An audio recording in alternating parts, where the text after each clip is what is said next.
Bonjour à tous. Pour cette séance, on va vous présenter le film La fille inconnue qui passait en compétition officielle, qui est le film des frères Dardenne, assez connu pour présenter régulièrement des films à Cannes.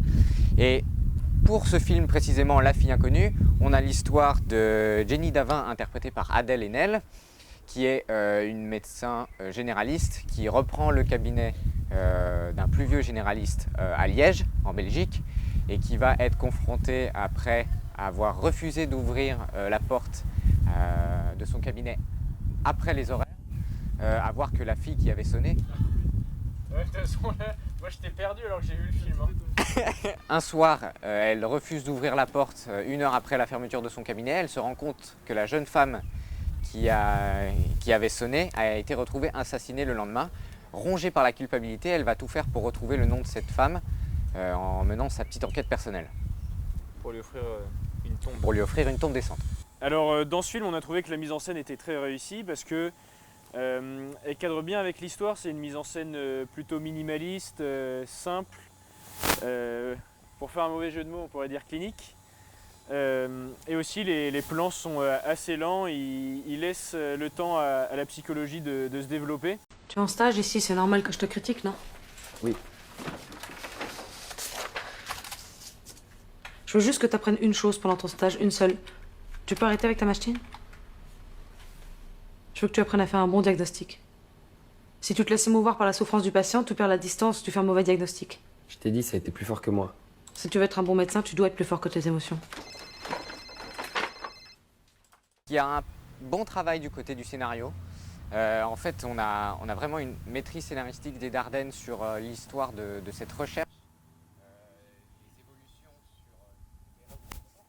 Comme dans un film policier ou un thriller, elle va rencontrer des personnages qui, sans être vraiment étudiés, puisqu'ils sont juste de passage, vont pouvoir être personnifiés de manière très intéressante, tous très bien écrits, peu importe le temps qu'il reste à l'écran.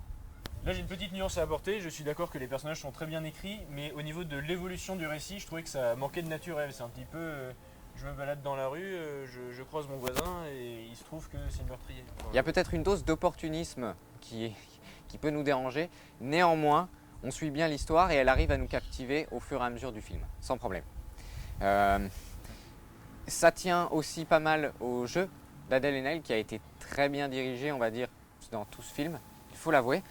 Elle est très bien dirigée, elle est très douée et en même temps il fallait bien la diriger puisqu'elle est là dans la plupart, quasiment tout le temps en fait, dans le film. Et elle prend un peu toute la place aussi dans le plan parce que je trouvais qu'il y avait un petit peu trop de gros plans pendant le film. Mais bon, ça c'est un point de détail de l'histoire. Salaud! Cette histoire pour retrouver le nom de cette jeune fille prend la plupart de la place dans le film.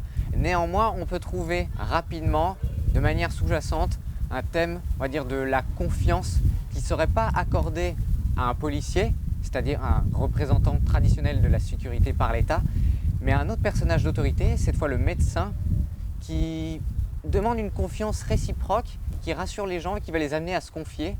Et c'est pour ça que Adèle, Jenny, va pouvoir mener son enquête plus efficacement encore que les policiers. Voilà. Alors, en conclusion, franchement, ça passe. Hein. Ouais!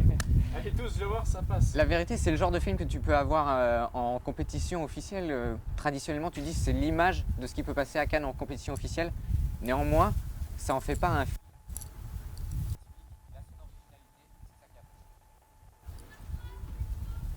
Voilà.